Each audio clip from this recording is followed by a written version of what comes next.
Boa tarde. Novamente estamos dando início ao estudo da série psicológica de Joana de Ângeles.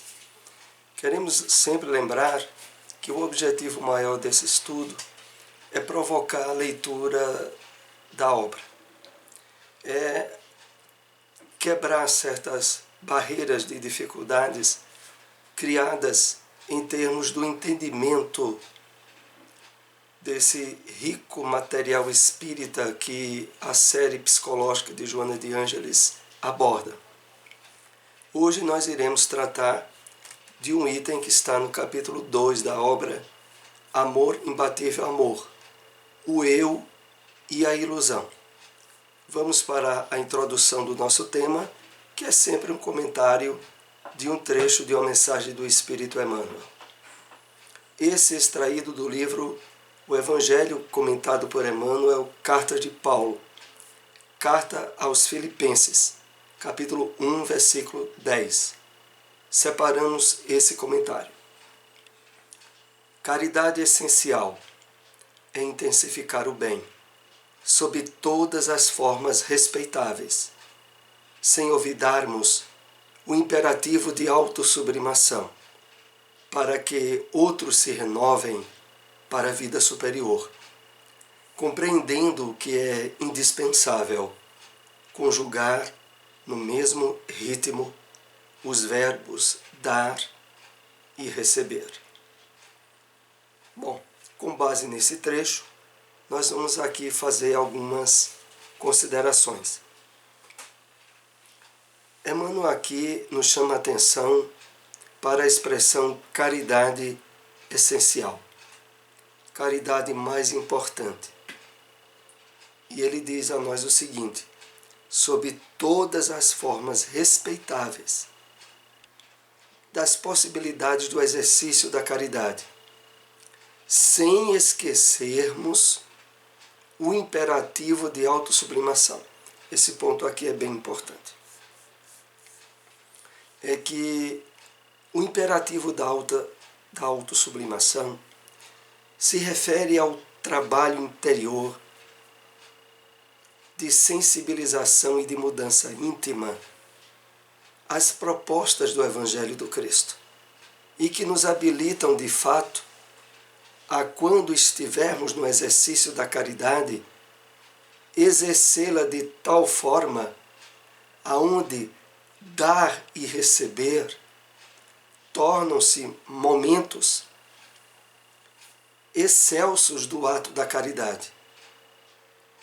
Quando nós praticamos a caridade essencial, no momento em que socorremos, sob qualquer aspecto, alguém, nós nos sentimos de imediato os verdadeiros beneficiados. É essa caridade essencial. E ela, claro, tem um imperativo da autossublimação. É preciso que resolvamos, no trabalho da autoiluminação, do despertamento da consciência para o verdadeiro sentido e objetivo da vida, para aí partirmos para a caridade, podendo usufruí-la nesse ângulo perfeito que Emmanuel aqui chama de essencial. Mais adiante ele diz: para que outros se renovem para a vida superior. Na verdade, o estímulo sutil que de fato ajuda os outros a criar aberturas para o seu despertamento espiritual, advém desse despertamento já ter sido alvo de esforço por nós mesmos, conosco. Na medida em que sejamos instrumentos o mais sensíveis possível aos espíritos do bem, estabelece-se ao redor de nós todo um campo magnético, sublime e sutil, que envolve aqueles que entram em relação conosco e, sobretudo, aqueles a quem dirijamos a vivência da caridade. Compreendendo que é indispensável conjugar no mesmo ritmo os verbos dar e receber. Toda vez que alguém parte para as ações de solidariedade, de fraternidade e de caridade, e após exercê-la, percebe em si certo nível de expectativa de retribuição, quer seja por parte do homem ou até mesmo por parte da espiritualidade, ele não exerceu a caridade essencial. Porque se a tivesse exercido, como Emmanuel aqui a propõe, não haveria mais expectativa de nada. A satisfação íntima do ato de dar já teria se planificado. É essa a questão. Vamos então para o nosso tema de hoje, o eu e a ilusão. A trajetória de predominância do ego no ser é larga. A descoberta do eu profundo, do ser real, da individuação é, por consequência, mais difícil, mais sacrificial, exigindo todo o empenho e dedicação para ser lograda. Entendamos aqui o que o texto se refere e que tem um campo grande de abrangência.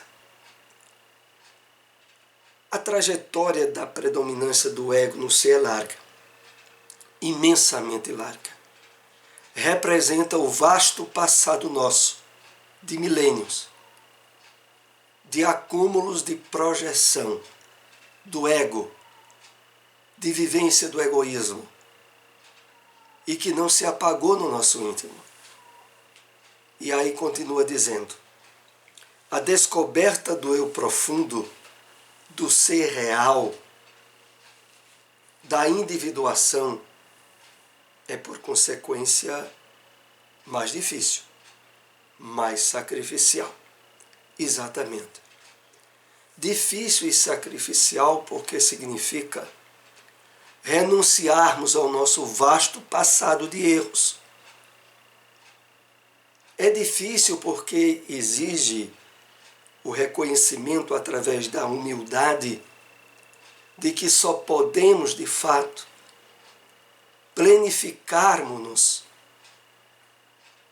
intimamente, espiritualmente, através da adesão ampla e profunda às leis divinas, das quais a principal é a lei do amor.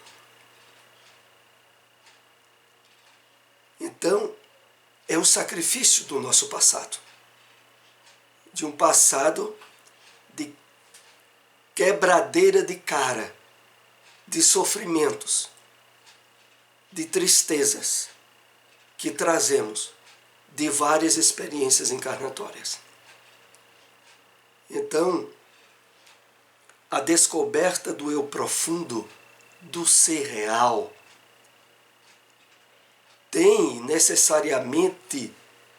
teria que estar aquém desse passado de material podre que faz parte dos erros, dos vícios, dos desacertos do nosso passado. Dentro de nós, no eu profundo, que em algumas obras da série psicológica é também chamado de si, do Cristo interno, que todos nós trazemos, como semente divina que luta por brotar e se expressar na nossa vida, ele só ocorre através desse sacrifício, da superação das dificuldades, que nada mais são do que projeções e construções do nosso ego desequilibrado e doentio, e que agora através do Evangelho do Cristo, do cristianismo redivivo na doutrina espírita, nós somos habilitados com instrumentos para, de forma rápida e eficaz, rápida no sentido de decisão, porque a partir do momento em que começamos de forma consciente a desejar a superação do ego, a integração com as leis divinas, esse ponto ele é decisivo e significativo, porque daqui em diante o que deve estará sendo cada vez mais estimulado em nós é a atenção e o cuidado para que esse eu profundo possa, a partir dessa presente encarnação em que nos encontramos, ser marco decisivo de caminhada. Então, exige sacrifício, empenho, dedicação para ser lograda, para ser conquistada. Vivendo em um mundo no qual a ilusão da forma confunde a realidade, o que parece tem predomínio sobre o que é. O visível e o temporal dominam os sentidos, em detrimento do não visível e do atemporal. Aqui há todo um material rico para que aprofundemos o entendimento sobre aquilo que, se pudéssemos dizer numa linguagem simples, é a valorização e a atenção ao espiritual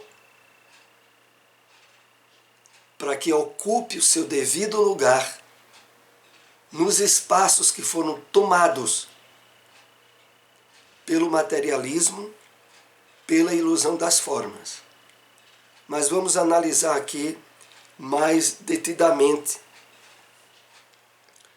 o tema nessa proposta desse parágrafo. Então nós vivemos no mundo físico, onde a ilusão da forma confunde a realidade. A revelação espírita vai nos nutrindo de não só de perspectivas, mas de instrumentos para interagir no mundo físico, consciente do mundo espiritual e atento às infiltrações e às coparticipações, às vezes positivas, às vezes não, dessa realidade evidenciada através da mediunidade e que interagem conosco a todo momento. Então, sabemos que em todos os lugares e a qualquer momento, o nosso espírito, através das sintonias mentais e vibratórias, está ao mesmo tempo recebendo e emitindo ondas, energias, vibrações que se intercruzam e se casam, fortalecendo em nós, quando positivas, a percepção de soluções, de estímulos às emoções elevadas, de percepção positiva da realidade. Positiva porque, acima de tudo, nós aprendemos com a doutrina espírita que o universo material e o universo espiritual, em qualquer dimensão, estão subordinados às leis divinas. e de que tudo contribui para o bem, já dizia a Escritura, daqueles que amam a Deus e que obedecem às suas leis. Então, termos a perspectiva positiva, seja qual for a situação que estivermos vivendo, é para ser consequência natural da percepção da realidade, diferente da ilusão da matéria estreita e que causa tantas aflições. Por exemplo, no período que estamos vivendo agora da pandemia. Para grande parte da humanidade, limitada à realidade ilusória do sensorial e do físico, a situação é profundamente perturbadora, amedrontadora, desequilibrante, infeliz. Essa é a percepção da realidade limitada ao material. Mas já para nós espíritas, sobretudo, que estejamos, de fato, compromissados no estudo, na ampliação, na vivência da realidade, de fato, do mundo real, do mundo espiritual, muda completamente a perspectiva. Porque aí nós passamos a ver de que mesmo sob as mais graves provações ou tribulações, os objetivos das leis divinas estão atuando, estão definindo. O bem, o amor e a paz vão ser alcançados. E aquilo que, a princípio, a partir da dedução puramente física é uma tragédia, passa a ter outras perspectivas. Voltando aqui ao texto. O visível e o temporal dominam os sentidos, em detrimento do não visível e do atemporal. É claro que aqui nós estamos sendo chamados às aberturas de desenvolvimentos de sentidos e de percepções que não se limite mais ao puramente físico. Já que, de fato, como a doutrina espírita nos coloca de uma maneira muito clara, a realidade do mundo espiritual e sua interferência no mundo físico, e de que a nossa essência, aquilo que de fato deve merecer nossa máxima atenção, o nosso espírito, não tem nada a ver, em termos de realidade, com o mundo material. O mundo visível, ele, na realidade, tem a aparência limitada à incapacidade dos nossos sentidos físicos, que por não perceber o movimento da matéria em termos subatômicos, julga ser palpável a série de elementos que compõem a matéria, quando na verdade, é apenas o resultado da imperfeição do nosso campo visual e dos sentidos físicos com os quais interagimos no mundo material. Hoje, pelas conquistas da ciência, da física quântica e de outros avanços, se sabe que definitivamente aquilo que é palpável e que para nós é, entre aspas, real, é o resultado da imperfeição dos nossos órgãos de captação. Como já dizia Emmanuel, de forma profunda e absolutamente certa e coerente, apesar de que um pouco irônica, tudo o que os nossos olhos veem ou morreu ou está para morrer. Porque tudo aquilo que afere o mundo material está em processo de transição. A realidade do mundo físico no qual estamos temporariamente alojados durante a nossa encarnação está de passagem. E se nutrirmos quaisquer níveis de apego, estamos criando campo de sofrimentos. Em qualquer área. Apego no campo material, no campo afetivo, aonde criarmos apego, estamos criando campo de sofrimento. Porque o nosso espírito está de passagem. Na linguagem do apóstolo Paulo, somos peregrinos, forasteiros. Nosso país, nosso lugar não é na terra. Dá atenção intensa a essa realidade significa viver iludido. Porque em termos de permanência, nada no mundo material é permanente. Esse conflito, parecer e ser, responde pelos equívocos existenciais, que dão preferência ao que fere os sentidos, substituindo as emoções da alma, além das estruturas orgânicas. Realmente, atingimos um nível de maturidade moral, espiritual, em termos de possibilidades, como nunca antes havíamos atingido. Agora, baseados na ciência, nós somos chamados ao desenvolvimento de percepções sensoriais mais sublimadas, mais espirituais,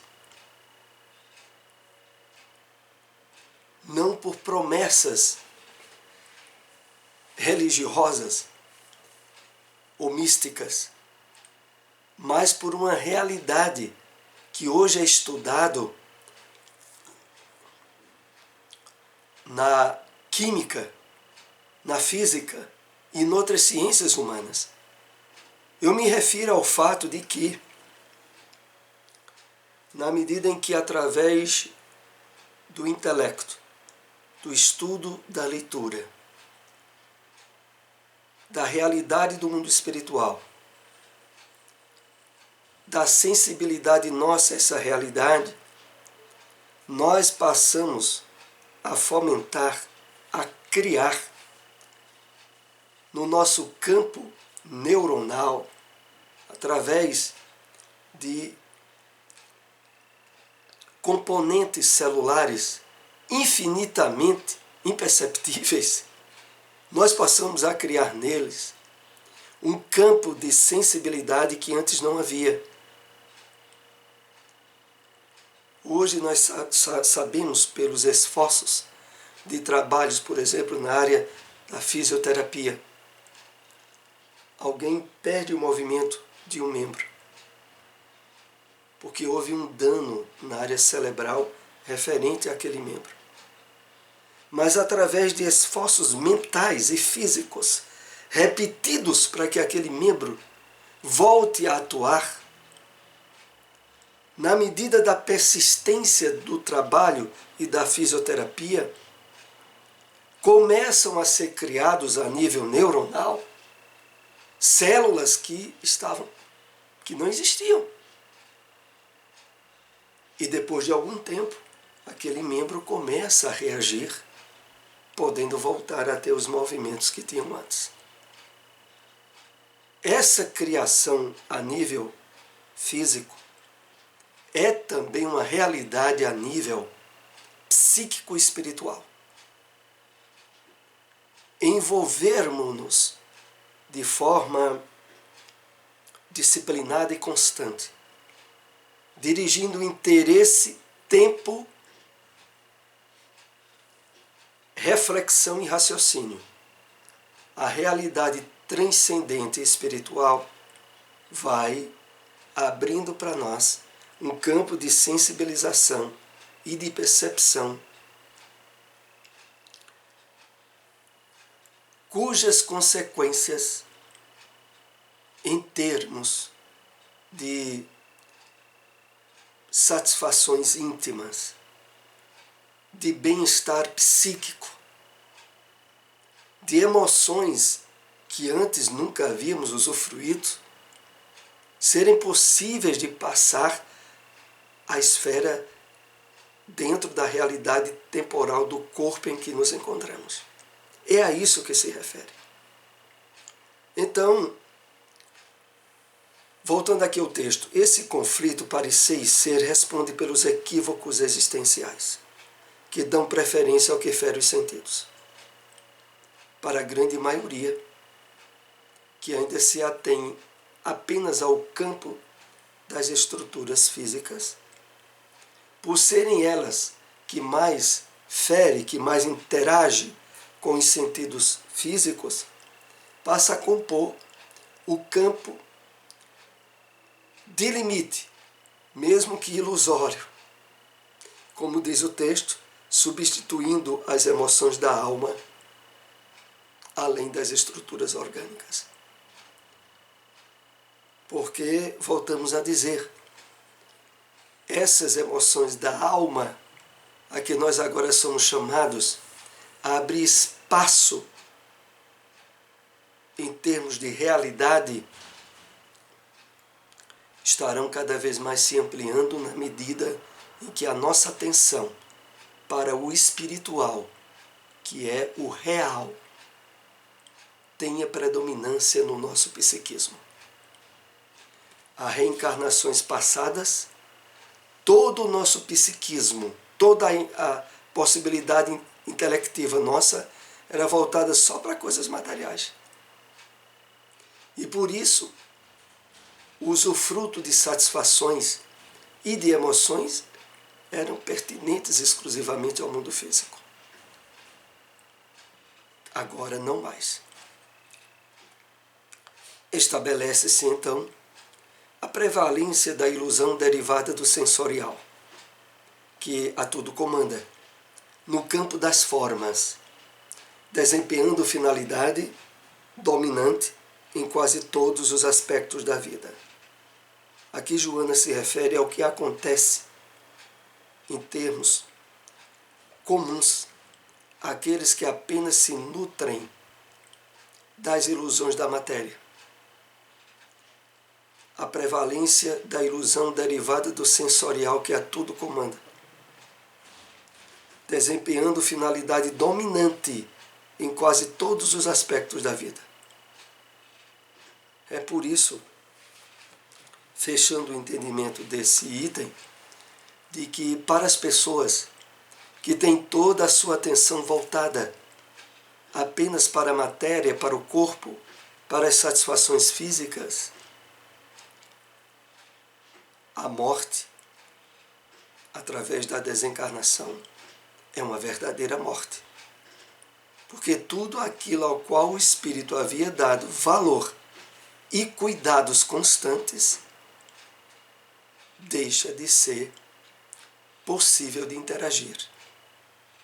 E o espírito, de fato, tem na morte do corpo, entre aspas, um estado de morte da alma que se estabelece muitas vezes através de um sono profundo e dominador que pode atravessar anos e até mesmo o retorno ao plano espiritual sem ter despertado para a realidade do mundo espiritual onde se encontrava.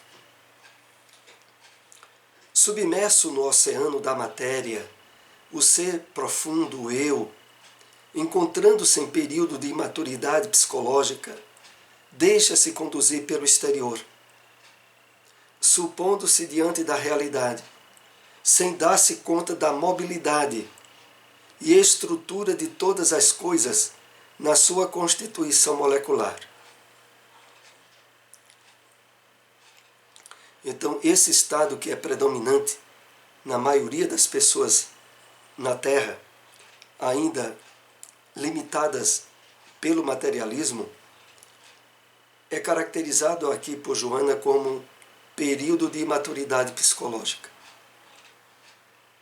onde a pessoa deixa se conduzir completamente só pelo exterior das coisas, supondo-se nessas coisas estar diante da única realidade, sem dar-se conta da mobilidade e estrutura de todas as coisas na sua constituição molecular. Essa mobilidade de todas as coisas na sua estrutura molecular era aquilo que eu me referi no início desse nosso estudo. A constatação pela ciência de que a matéria que para nós parece densa, física, ela na verdade só assim se parece, porque os nossos sentidos físicos não conseguem perceber o movimento dos átomos, das moléculas que compõem essa matéria. Porque se pudéssemos, perceberíamos que, na verdade, o que existe, de fato, é o espírito. A matéria nada mais é do que uma ilusão dos sentidos físicos.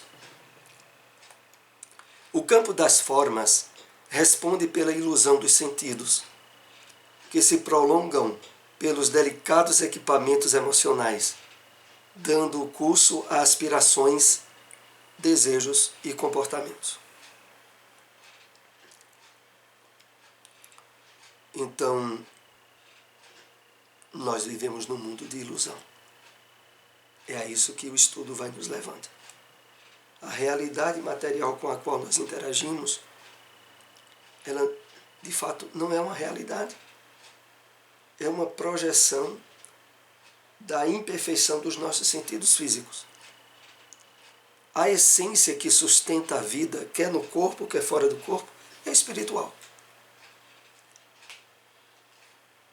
E isso vai nos levando nesse esforço de superação do ego, do personalismo, de uma forma tão profunda que não podemos mais nos permitir identificarmos-nos com certos aspectos temporais, quer da nossa aparência física, quer das características de personalidade, de caráter, que temporariamente fomentam a nossa apresentação nas experiências encarnatórias presentes, porque elas também estão em transição. Nós estaremos trabalhando um pouco mais isso aqui adiante, dando curso a aspirações, desejos e comportamentos. Ou seja, para as pessoas que apenas acham que a realidade da vida se limita aos aspectos físicos, todo o seu campo de desejo, aspiração, de comportamento tem apenas por elemento de interação os limites da matéria e do corpo em que ela está temporariamente inserida. Enquanto não aprofunda o sentido da realidade, a fim de identificar-lhe os conteúdos, todos os espaços mentais e emocionais permanecem propícios aos anseios da ilusão. Então é necessário aprofundarmos a busca do sentido da realidade, do sentido espiritual. Porque enquanto isso não acontece, os espaços mentais e emocionais nossos estarão preenchidos por ilusões, pelo falso jogo dos sentidos físicos. É ilusória a existência física, apartada na breve dimensão temporal do berço ao túmulo, de um início e um fim, de uma aglutinação e de uma destruição de moléculas. É interessante aqui refletirmos que o objetivo, quando Joana diz é ilusória a existência física, não é nos causar nenhum impacto de frustração, pelo contrário. É deixar bem claro, e isso precisamos estar trabalhando conosco, de que o espírito está na vida, quer dentro do corpo, quer fora dele. Agora, acreditar que a vida está quando nós estamos encarnados é que é a grande ilusão do materialismo. Espiritualmente, nós estamos e estaremos vivos, quer durante o período encarnatório, quer fora dele. Agora, ter a ideia ou acreditar que a vida se limita ao berço e ao túmulo, de uma aglutinação e de uma destruição das moléculas, que aliás ainda é as deduções da maioria das pessoas que não despertaram espiritualmente, é muito infelicitador.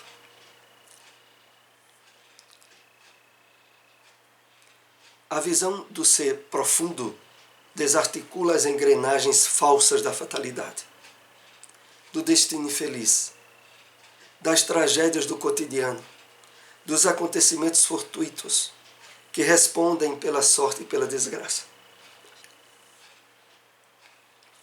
Aqui outra vez nós somos presenteados com a compreensão da vida que, ao se intensificar na área da realidade espiritual,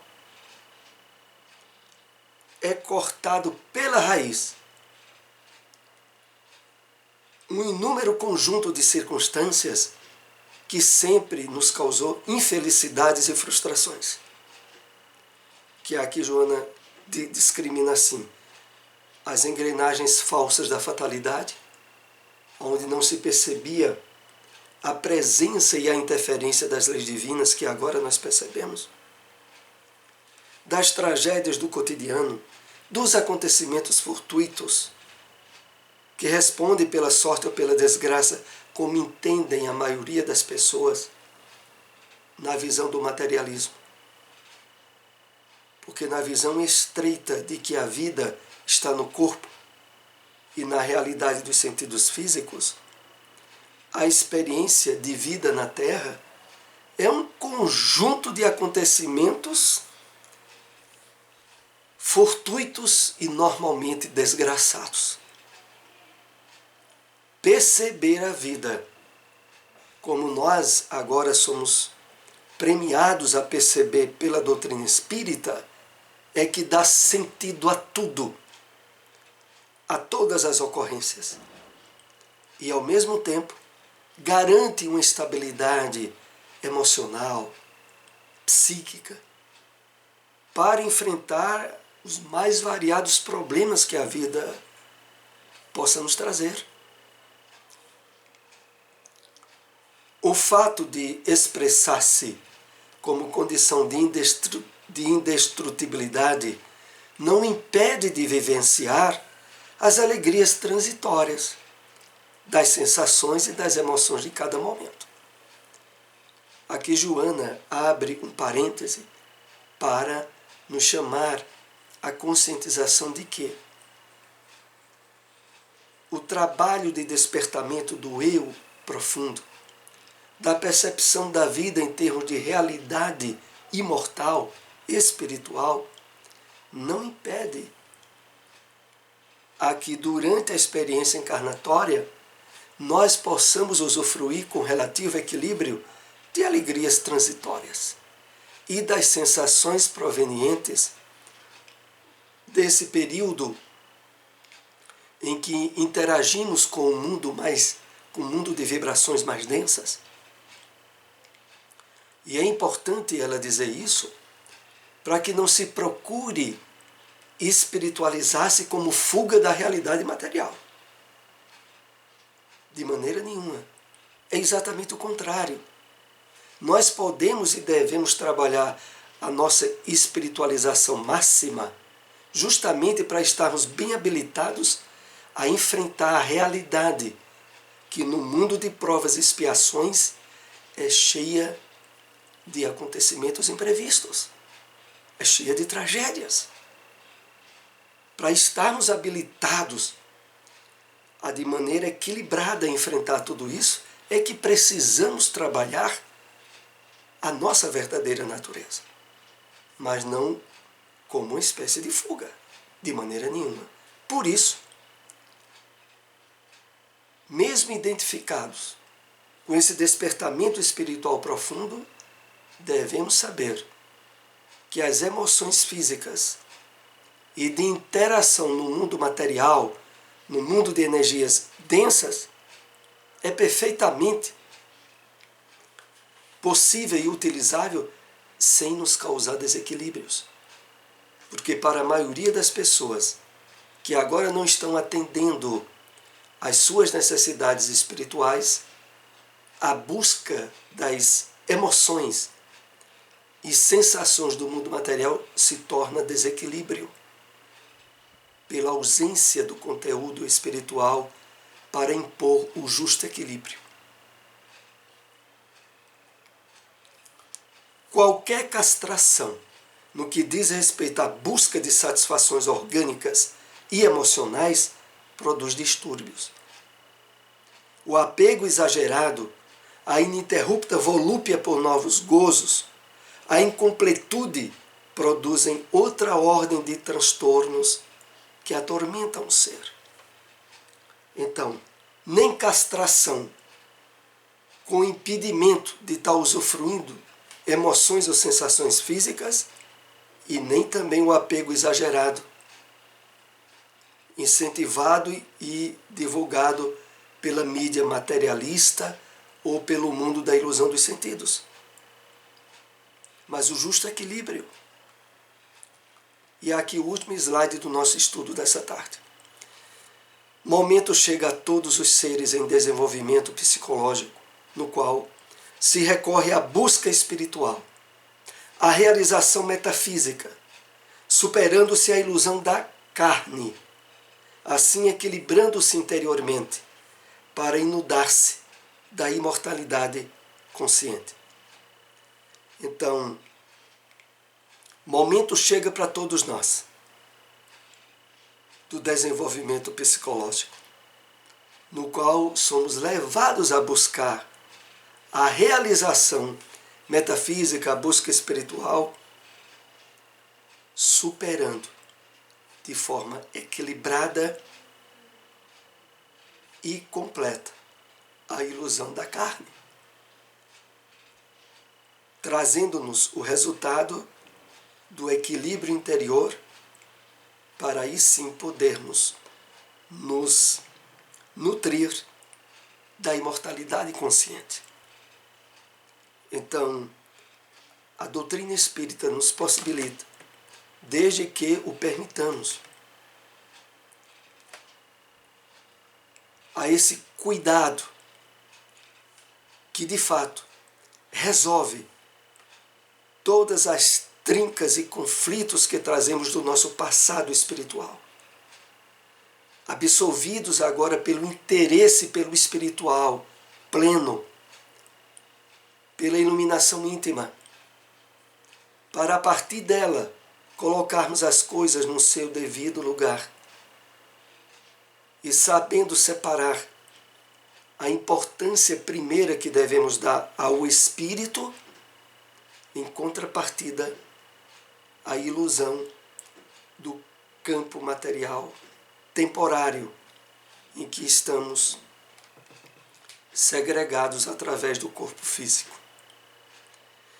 Lembro a todos que esse estudo depois estará disponibilizado no nosso canal no YouTube. Aqueles que puderem, compartilhem esse vídeo, agradecemos muito. Até o próximo estudo, uma boa tarde para todos.